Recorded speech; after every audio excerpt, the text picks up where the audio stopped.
First पे और हम 12th स्टैंडर्ड का जो डाला मॉडल क्वेश्चन पेपर है उसको सॉल्व कर रहे हैं। कल हमने पेपर नंबर 1 सॉल्व किया था और आज हम सॉल्व करने जा रहे हैं पेपर नंबर 2। पेपर नंबर 2 में सेक्शन सी का डू एज डायरेक्टेड वाले जो क्वेश्चंस है वो हम सॉल्व करने जा रहे हैं। पेज नंबर 88 है। ओके, तो हमारा पहला क्वेश्चन है it had happened when I was 10 years old. It had happened when I was 10 years old. ठीक है, ये तब हुआ था जब मैं 10 साल का था। ओके, तो हम ऑप्शन देख लेते हैं कि गाला में कौन कौन सा ऑप्शन दे रखा है। एक्चुअली मैंने फोटोग्राफ ले रखा है क्योंकि बुक्स अवेलेबल नहीं था मेरे पास। तो यहां पे अगर आप देखें तो choose the correct sentence removing van, मतलब हमें सेंटेंस में से वैन को हटा देना है। ठीक है, हमें सेंटेंस में से वैन को हटा देना है और उसके जगह पे कोई प्रॉपर वर्ड यूज करना है। तो हमारे पास 4 ऑप्शन दिया है। It had happened while I was 10 years old. ठीक है, it had happened while I was 10 years old. Second option है हमारा since my age of 10 years it had happened. ठीक है, since my age of 10 years. देखिए पहले वाले option को एक बार लेके चलते हैं, ऑप्शन ए को एक बार हम कंसीडर करके चलते हैं। ऑप्शन बी जो है वो एप्रोप्रिएट सेंटेंस ही नहीं है तो वो करेक्ट नहीं हो सकता है। ऑप्शन बी जो है since my age of 10 years it had happened, this is not a perfect sentence, so this can't be an answer. Option number C लेते हैं it had happened at my age of 10 years, ये भी proper sentence नहीं है। ठीक है, तो सी वाला भी जो ऑप्शन है वो गलत है। I was 10 years old and it had happened, I was 10 years old. ठीक है, मतलब सेकंड क्लॉज जो है आपका देखिए इट हैड हैपेंड ये पहला क्लॉज है आपका। ठीक है, and I was 10 years old वो दूसरा क्लॉज है। तो इसमें किया क्या है, तो दूसरा क्लॉज है उसको पहले ले लिया है। ठीक है, और एंड लगाया है और फर्स्ट क्लॉज को सेकंड पे ले लिया है। ये आपका फर्स्ट क्लॉज है इट हैड हैपेंड और ये आपका सेकंड क्लॉज है। ठीक है, अब बच्चों को ए और सी में देखिए ए और सी में बहुत नजदीकी क्लास है। ए और सी जो है बहुत नजदीकी ऑप्शन है। ठीक है, आप कंफ्यूज हो सकते हो कि ए रखूं या सॉरी ए और डी में से दोनों ऑलमोस्ट करेक्ट ऑप्शन है। ठीक है, it had happened while I was 10 years old and I was 10 years old and it had happened. ठीक है, I was 10 years old and it had happened. ठीक है, दोनों बहुत क्लोज है। तो अब आप डिसाइड कैसे करोगे कि आपका ऑप्शन ए सही है कि डी सही है। ठीक है, तो मैं आपको बताता हूं, अगर आपके पास व्हाइल का नॉलेज हो, व्हाइल का हम यूज कहां पे करते हैं। ठीक है, तो जब एक साथ दो घटनाएं चल रही होती है, ठीक है, जब एक साथ दो घटनाएं चल रही होती है वहां पे हम व्हाइल का यूज कर सकते हैं। लेकिन इस सेंटेंस में एक साथ दो घटना नहीं चल रही है। इट हैड हैपेंड ये तब हुआ जब मैं 10 साल का था। जब मैं 10 साल का था इट्स कह सकते हैं कि एक टाइम पीरियड है। ठीक है, ये एक टाइम पीरियड है। ठीक है, ये दूसरा इंसिडेंट नहीं हो रहा है। अगर दो इंसिडेंट साथ में हो रहे हो, ठीक है, मैं आपको एग्जांपल देता हूं कि व्हाइल का यूज कहां पे कर सकते थे। अगर ऐसा सेंटेंस रहता कि it had happened while I was crossing the road, ठीक है, ये चलता, क्योंकि यहां पे क्या होता कि एक इंसिडेंट और दूसरा इंसिडेंट साथ में चल रहे हैं, दो इंसिडेंट साइमल्टेनियसली चल रहे होते तब हम व्हाइल का यूज करते हैं। ठीक है, वैन को हटा के हम व्हाइल का यूज कर सकते हैं। लेकिन यहां पे क्या बता रहा है, एक इट हैड हैपेंड ये घटना हो रहा है, लेकिन आई वाज 10 इयर्स ओल्ड वो कोई घटना नहीं है। आई वाज 10 इयर्स ओल्ड मतलब जब मैं 10 साल का था वो कोई घटना नहीं है। It is not an incident, वो एक टाइम पीरियड को बताया जा रहा है। तो यहां पे एक इंसिडेंट हो रहा है, पहले क्लॉज में एक इंसिडेंट हो रहा है और दूसरे क्लॉज में टाइम पीरियड को बताया जा रहा है। इसलिए यहां पे ऑप्शन ए में जो व्हाइल है उसका यूज नहीं कर सकते। अगर मैंने आपको बताया एक sentence it had happened while I was crossing the road, तो उसमें अगर आप देखोगे तो सेकंड क्लॉज जो है वो भी एक इंसिडेंट ही है, एक घटना ही हो रही है, तो वहां पे आप व्हाइल का यूज कर सकते थे। तो यहां पे आपको क्या करना पड़ेगा, ऑप्शन डी करेक्ट होगा यहां पे। विच वन इज करेक्ट, तो ऑप्शन डी जो है वो आपका करेक्ट है। क्यों करेक्ट है, तो ऑप्शन डी को अगर मैं आपको बताऊं, अगर आपके पास डीप नॉलेज है, ठीक है, अगर आपने simple compound and complex sentence पढ़ा है और अगर आपके पास डीप नॉलेज है, तो ये सेंटेंस जो है it had happened when I was 10 years old, ये एक कॉम्प्लेक्स सेंटेंस है और हमने जो ऑप्शन सिलेक्ट किया ऑप्शन डी, ठीक है, I was 10 years old and it had happened, ठीक है, ये आपका कंपाउंड सेंटेंस बनता है।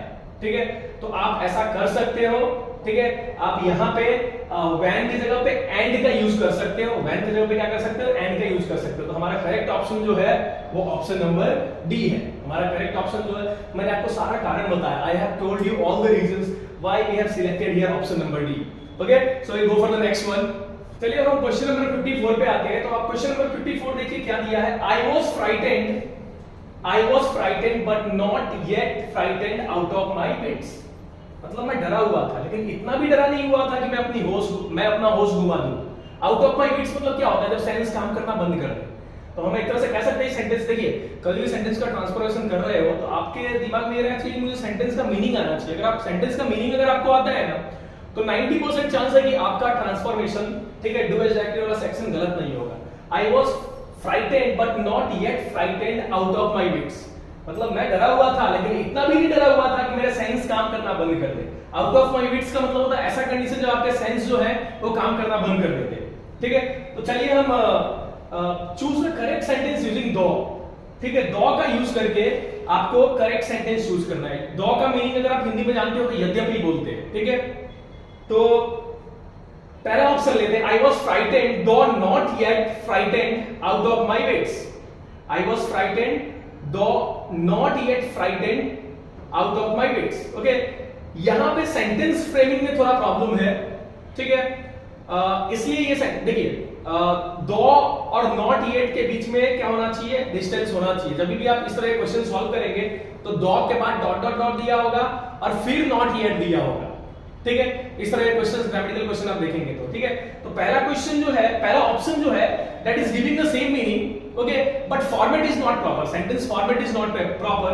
सो option A we are not going to select. Option B, though not yet frightened out of my wits I was frightened, ठीक है, meaning ही match नहीं हो रहा है। Though not yet frightened out of my wits I was frightened, ठीक है, meaning नहीं match हो रहा है। See, though I was not frightened I was yet frightened out of my wits.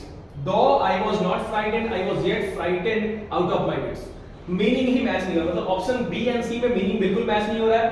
Option D की तरफ जाते हैं, Though I was frightened, मतलब भले ही मैं डरा हुआ था, not yet frightened out of my wits, लेकिन इतना नहीं कि मैं अपने सेंस खो दूं, मेरे सेंस और सेंस काम ना करे, ठीक है। तो option D is giving here the perfect meaning. दो का यूज करके ऑप्शन डी जो है वो परफेक्ट मीनिंग दे रहा है, ठीक है। तो here we have to select option D. आपका ऑप्शन डी जो है वो करेक्ट ऑप्शन है, ओके, क्वेश्चन नंबर 54 में, ओके। तो दो, ऑल्दो, ठीक है, इससे पहले जो हमने किया था सिंपल कंपाउंड कॉम्प्लेक्स के रिगार्डिंग, अगर आपको इन वीडियोस के बारे में डिटेल्स में जानना है, ठीक है, तो आप हमारे चैनल ज्ञान संजीवनी फर्स्ट पे इसका लिंक है, ठीक है, आप खोल के इस वीडियोस को देख सकते हो और इसमें अच्छी तरह समझ सकते हो सिंपल कंपाउंड कॉम्प्लेक्स भी। दो ऑल्दो में हमारे डिस्क्रिप्शन में ये लिंक दिया हुआ है, ओके। तो अगले क्वेश्चन की तरफ चलते हैं। चलिए अगला क्वेश्चन जो है हमारा क्वेश्चन नंबर 55, ओके, ये है she thinks money grow on trees. Meaning देखिए, वो सोचती है पैसे पेड़ पे उगते हैं, ठीक है। करना क्या है यहाँ पे, तो choose the correct question tag. Question tag के आपको 4 ऑप्शन दिए हुए हैं और आपको करेक्ट ऑप्शन चूज करना है। तो मैंने आपको बताया कि क्वेश्चन टैग के बहुत आसान टॉपिक है, लेकिन इसके लिए आपको टेंसेस आना चाहिए, तब भी आसान रहेगा जब आपको टेंसेस आता है तो, ठीक है। मैंने आपको बताया क्वेश्चन टैग में हमें दो चीजों से मतलब होती है। सेंटेंस में अगर सब्जेक्ट तो दिया ही होता है, सब्जेक्ट के साथ हेल्पिंग वर्ब दिया हो तो आप सिर्फ सब्जेक्ट और हेल्पिंग वर्ब से मतलब रखो, आपका क्वेश्चन टैग हो जाएगा, ठीक है।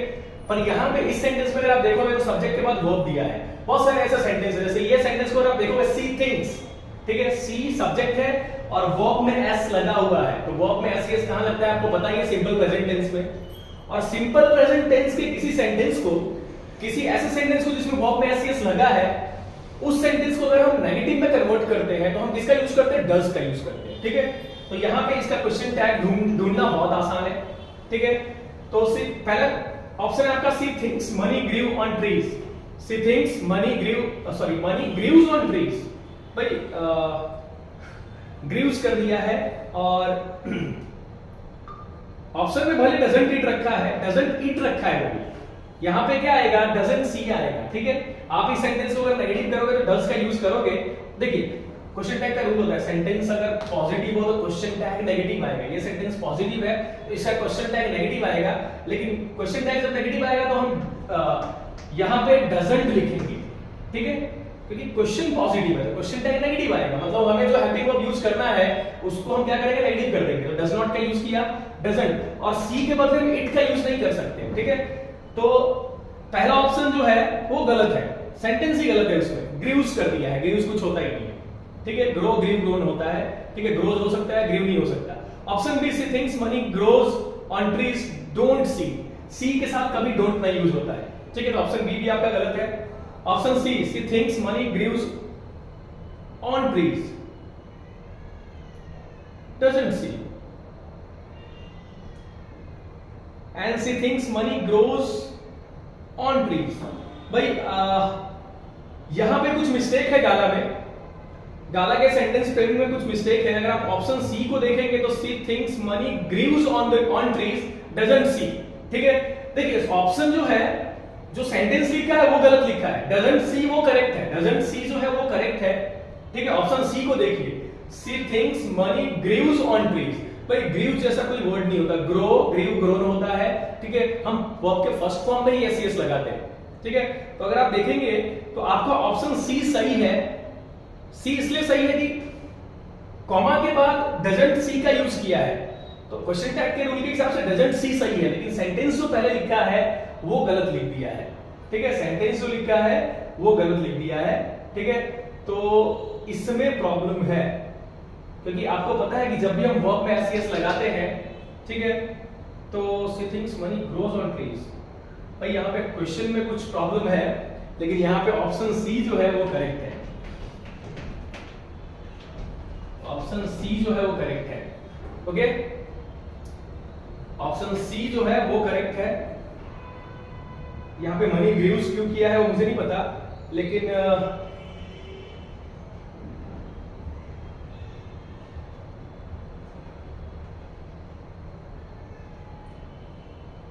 ऑप्शन सी आपका करेक्ट है, ओके। कुछ मिस्टेक्स हो सकते हैं प्रिंटिंग में, डजंट इट अगर यूज करते हैं, she thinks money grieves on trees, doesn't it, doesn't it, okay, and C thinks money grieves on trees, money grieves on trees, doesn't C.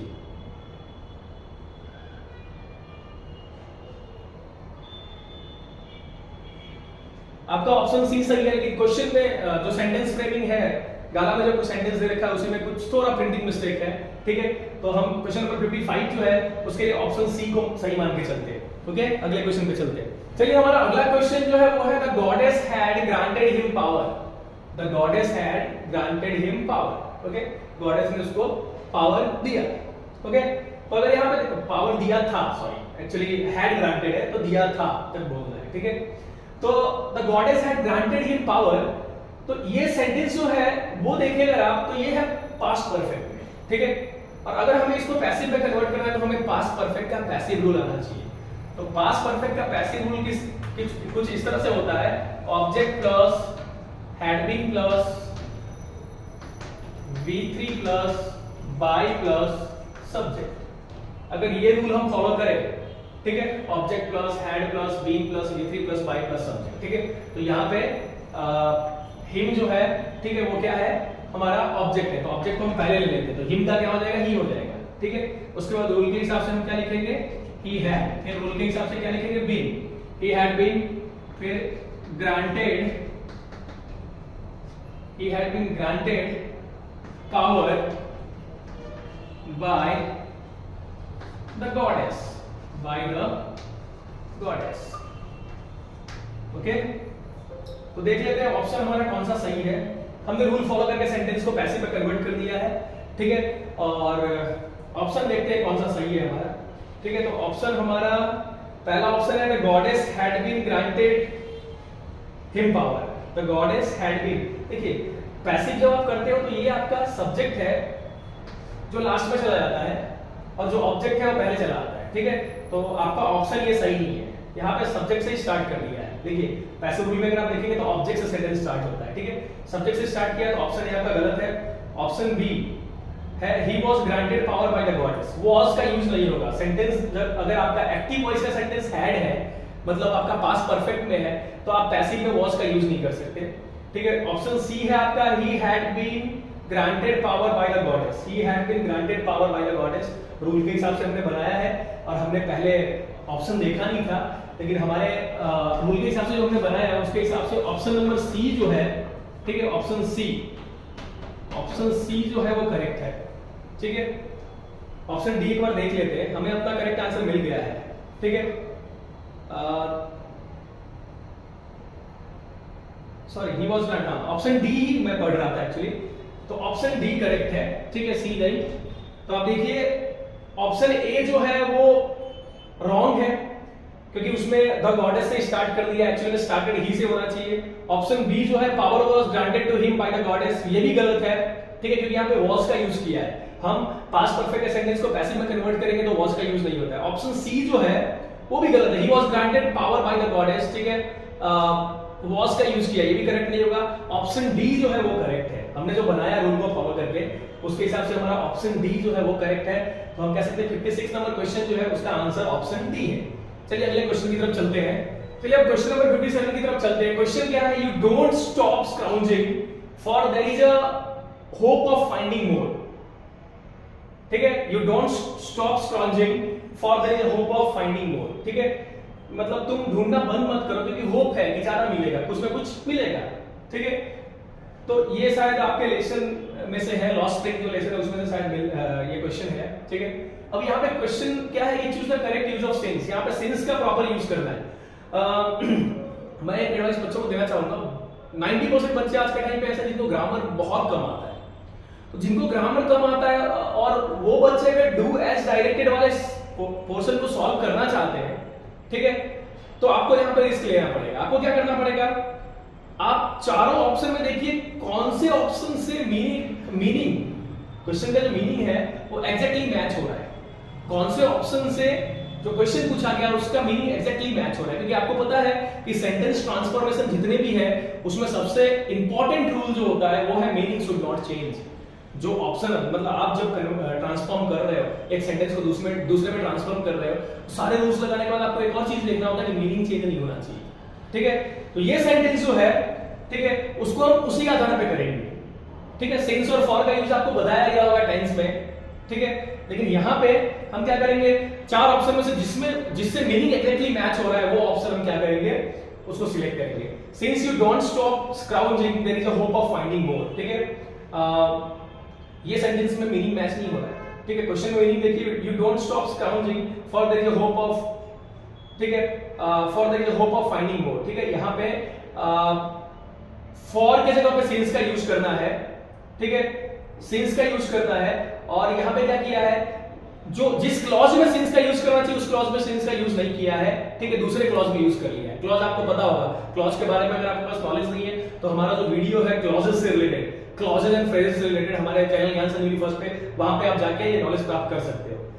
Option B, since there is a hope of finding more don't stop scrounging, ठीक है, इसको हम एकदम correct option की तरह लेके चलते हैं, इसको एक ऑप्शन लेके चलते हैं। फर्स्ट वाले में प्रॉपर क्लॉज में सिंस का यूज नहीं किया गया था, इसलिए ऑप्शन ए इनकरेक्ट था। ऑप्शन बी को लेके चलते हैं। Option C, you don't stop scrounging since for there is a hope of finding more, since for का एक साथ आपने यूज नहीं देखा होगा। ऑप्शन सी में सिंस फॉर एक साथ दे रखा है सेंटेंस में और वो भी एक के बाद एक दे रखा है, तो ये भी गलत है। And option D, since there is no hope for finding more don't stop scrounging, since there is no hope for finding more don't stop scrounging, ठीक है। यहाँ तो पूरा मीनिंग ही चेंज हो जा रहा है, तो ऑप्शन डी जो है वो भी करेक्ट नहीं है। तो हम कह सकते हैं कि सेंस आपका जो ऑप्शन बी है, बी फॉर बॉल, तो ऑप्शन बी जो है, since there is a hope of finding more don't stop scrounging, ठीक है।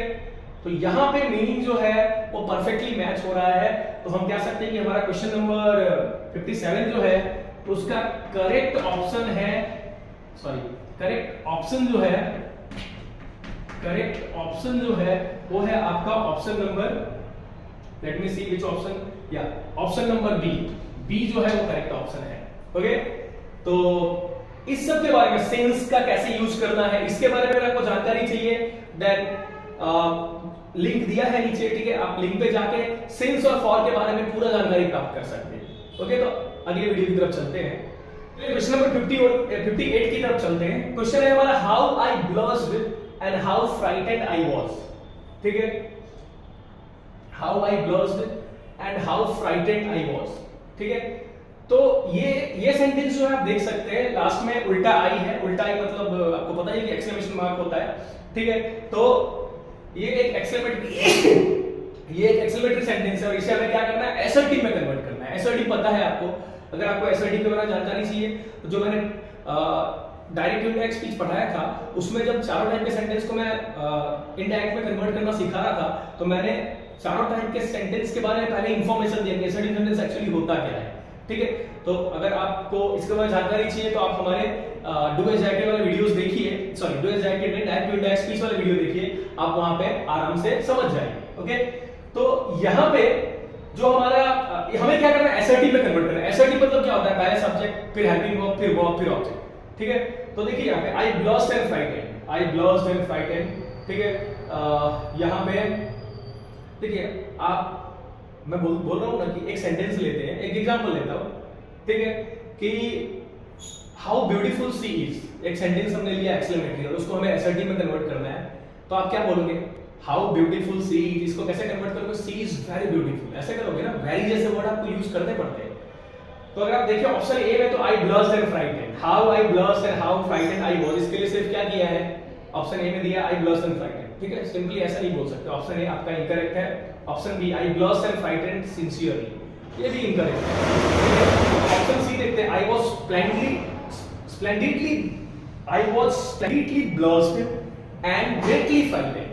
आई वाज मतलब यहां पे देखिए हाउ आई ब्लस्ड, इसके लिए भी उन्होंने यूज किया है कि आई वाज स्प्लेंडिडली ब्लस्ड, ठीक है। ब्लस्ड के लिए भी कह सकते हैं कि एक वर्ड का यूज किया गया है। जैसे हम नॉर्मली हम जब एक्सक्लेमेटरी को एसर्टिव में कन्वर्ट करते हैं तो हम क्या करते हैं, उस पर्टिकुलर वर्ड, ठीक है, इस तरह के वर्ड से पहले हम एक वर्ड यूज करते हैं, वेरी जैसा, ठीक है, टू जैसा, ठीक है। तो यहाँ पे ऐसे ही स्प्लेंडिडली वर्ड यूज किया गया ब्लस्ड से पहले, ठीक है, एंड फ्राइटेंड से पहले ग्रेटली यूज किया गया, ठीक है। तो according to me option C जो है परफेक्ट है। फिर भी ऑप्शन डी की तरफ चलते हैं, I hardly blessed and frightened. I hardly blessed and frightened का मतलब क्या होता है, ठीक है, शायद कभी कभी, ठीक है, बहुत कम मैं ब्लश करता हूं या फ्राइटेंड करता हूं, ये मीनिंग मैच नहीं हो रहा है। तो ऑप्शन सी जो है, ऑप्शन नंबर सी जो है वो आपका करेक्ट है, ठीक है। तो क्वेश्चन नंबर 58 का ऑप्शन सी जो है वो करेक्ट है, ठीक है। तो यहां पे हमारी कोशिश ये है कि गाला पेपर्स, गाला में देखिए सबसे हार्ड जो होता है वो होता है ग्रामर सेक्शन, ठीक है। आप दूसरे सेक्शन में लिख के मार्क्स ले सकते हैं, लेकिन ग्रामर सेक्शन में क्या होता है, जो रैंकर स्टूडेंट है उनके लिए बहुत मुश्किल होता है, क्योंकि ये सारे सेक्शन जो होते हैं इसमें टोटली मार्क्स उनके कट जाते हैं, ठीक है। तो मेरी कोशिश यहाँ पे ये है कि आपको गाला सॉल्व कराया जाए और गाला में जितने भी सेंटेंस डू एज जैकेट के दे रखे उसको प्रॉपर एक्सप्लेन करके क्यों ऐसा हुआ है, why I have select like 4 options are given every time, तो why I am selecting a particular option, वो पर्टिकुलर ऑप्शन में क्यों सिलेक्ट करा, उसका रीजन मैं आपको बताता हूं ग्रामेटिकली पूरा, ठीक है। तो मैं ये नहीं कह रहा कि एग्जैक्टली यही सेंटेंस आएगा, इस टाइप के अगर सेंटेंस आ गए तो आप आराम से उसको सॉल्व कर सकते हो और अच्छे मार्क्स पा सकते हो, ठीक है। आई होप आपको हमारा वीडियो पसंद आया होगा। इस तरह के वीडियोस को देखने के लिए हमारे चैनल ज्ञान संजीवनी फर्स्ट को सब्सक्राइब कीजिए, हमारे वीडियो को लाइक कीजिए, शेयर करोगे आपका नॉलेज बढ़ेगा। Thank you.